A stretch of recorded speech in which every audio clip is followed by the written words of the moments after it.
Sekarang ni banyak pasangan muda dalam kalangan orang Islam, kita memilih untuk child free. Child free marriage. Oh. Antara sebab utamanya faktor ekonomi dan takut anak terabai. Mohon penjelasan Datuk sebagai saudara sesama Islam. Patutkah kita pilih tersebut atau sememangnya hak mereka?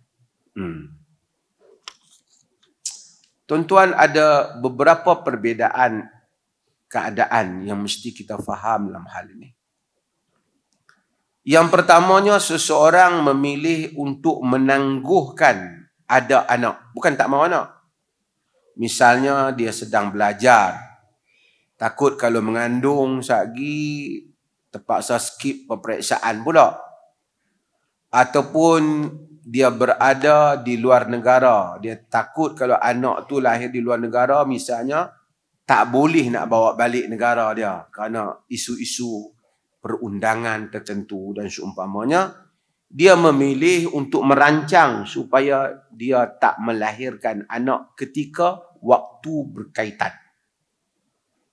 Itu lain. Itu maksudnya mengelakkan mengandung dalam tempoh tertentu.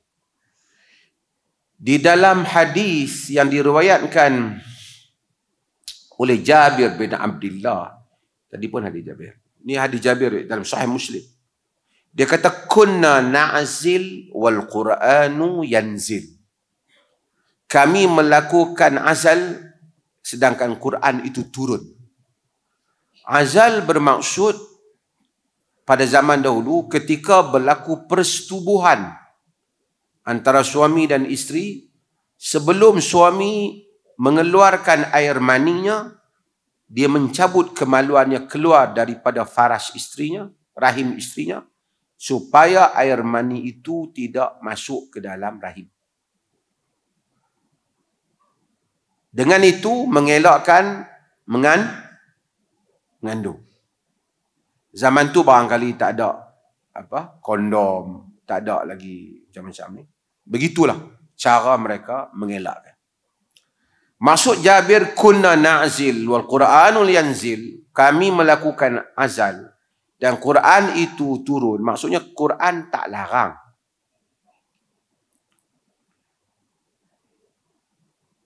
Azal itu. Okey. Ada yang kedua ialah orang yang langsung tak mahu anak. Sebab apa dia tak mahu? Kalau dia kata, doktor kata isteri dia ni kalau mengandung ada risiko. Ada logik dia. Berdasarkan doktor pakar dan seumpamanya tak boleh mengandung. Kalau mengandung dia kemungkinan akan ada risiko-risiko. Yang dia percaya kepada alasan doktor itu dari segi perubatan. Ada alasan yang munasabah. Tapi kalau dia kata, kita ni gaji sikit saja, kalau dapat anak macam mana nak bela anak ni? Ini tak boleh. Ini bererti dia bergantung rezekinya dengan gajinya. Quran kata, wala taqtulu auladakum khasyata imlaq. Nahnu narzuqukum wa iyyahum. Jangan kamu membunuh anak-anak kamu kerana takutkan kefakiran. Kami merezekikan kamu dan mereka. Ada orang ni dia kadang-kadang dia tak faham.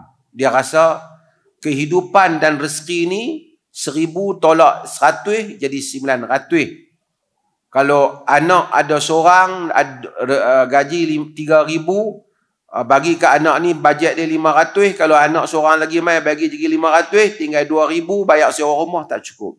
Dia faham macam tu. Ada orang pendapatan dia katalah 1,500. Tapi super aktif. Duduk mai anak seorang. Dalam dia kata seorang letih lah, kita akan gaji sikit. Mai pula anak berikutnya. Gaji punya tu juga. Membesar dua-dua tu. Mai pula yang ketiga. Membesar yang ketiga tu. Soal rezeki. Urusan Allah Jalla wa'ala. Cuma kena berusaha lah. Dia jangan ada, kalau dia rajin buat anak, tapi dia juga memenangi pingat balok peringkat negeri, memang tak boleh lah.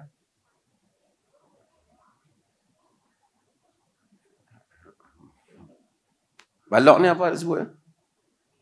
Ha? Penjagaan? Oh. Saya saja nak menguji keupayaan sastra tuan-tuan. Kalau dia pemalas, culas, itu masalah dia. Tapi kalau dia kerja, dia berikhtiar, Allah memberikan rezekinya. Wa man yattaqillaha yaj'al lahu makhraja wa yarzuqhu min haitsu la yahtasib. Yang ni ramai tuan-tuan kena masukkan dalam diri kita. Allah boleh memberi rezeki dengan jalan yang kita tidak sangka. Kita usaha. Kita tawakal kepadanya. Tawakal bukan maksud tawakal lah, tawakal. Allah tahu siapa yang tawakal. Sesiapa yang menyerahkan bulat perasaannya kepada Tuhannya, dia akan melihat keajaiban pertolongan Tuhan. Yang dia sangka dan tidak sangka. Dalam seluruh urusan. Wa man yatawakkal 'ala Allahi fahuwa hasbuh. Sesiapa yang bertawakal pada Allah, cukuplah Allah baginya. Tuan-tuan, perkataan itu senang, tapi bagi memaknai, menjadikan tawakal itu benar-benar berada dalam diri kita, ia tidak senang. Kalau benar tawakal pada Allah, memang Allah akan cukupkan urusan kita. Saya selalu sebut pada diri saya dan tuan-tuan, kalau kita bergantung pada Allah, seluruh dunia bertarung dengan kita, insya-Allah kita menang. Tidak di dunia, di akhirat, tapi kita tidak tewas di sisi mata Allah.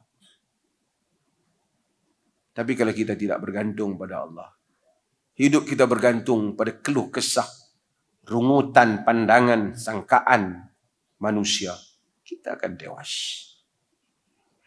Ramai orang walaupun kelihatan macam beragama, tapi gagal untuk menempatkan tawakal dalam dirinya. Gagal. Bila berlaku sesuatu hal, keluh kesah dia. Allah, bila Allah tak tolongku, habislah aku kali ini.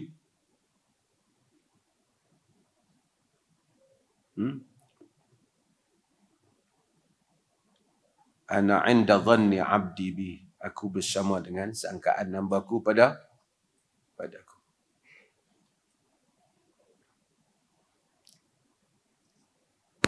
Jadi siapa yang kahwin tak mau anak kerana takut rezeki, haram i'tiqad dia. Berdosa dia. Hendaklah dia kahwin dan ada anak. Anak adalah rezeki kurniaan Allah Ta'ala. Tadi kita ada apa? Forum pasal nafkah tadi. Tadi pun ada forum.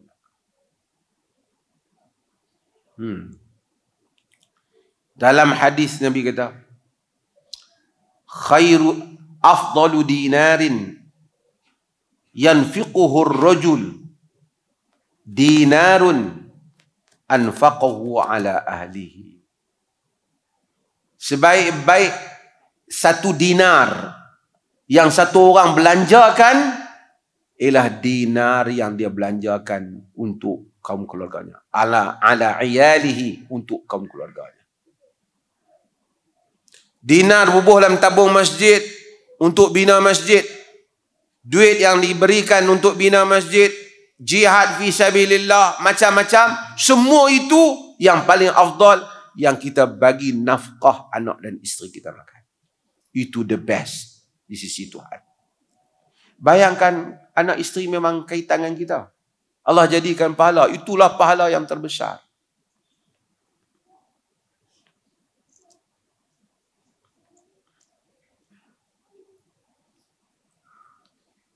Dan Allah jadikan jika dia belanja, wa huwa yahtasibuha fakanat lahu sadaqah.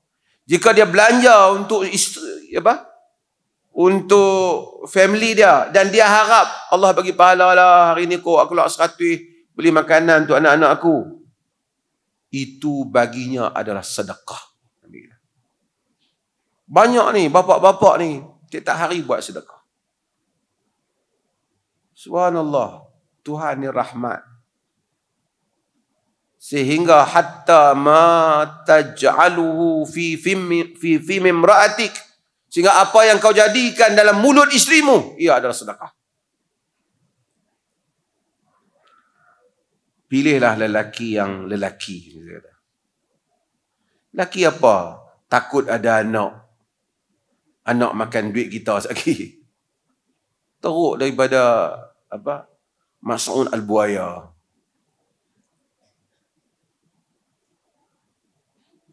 Macam-macam orang fikir. Macam mana? Dia tak tahu hidup ni kebahagiaan dia apa. Nikmat orang ada anak. Tengok anak-anak dia membesar. Dia beramal. Mengajak isteri dan anak-anak bersolat. Mengajar mereka hukum hakam agama. Mengajak mereka taat kepada Allah dan Rasulnya. Nikmat. Dapat tersenyum, berbicara dengan anak-anak sendiri. Zuriat yang akan berdoa kepada dia. Bahkan orang mendoakan agar anak-anak itu bukan saja dengan keluarganya itu di dunia ini, juga di syurga bersama.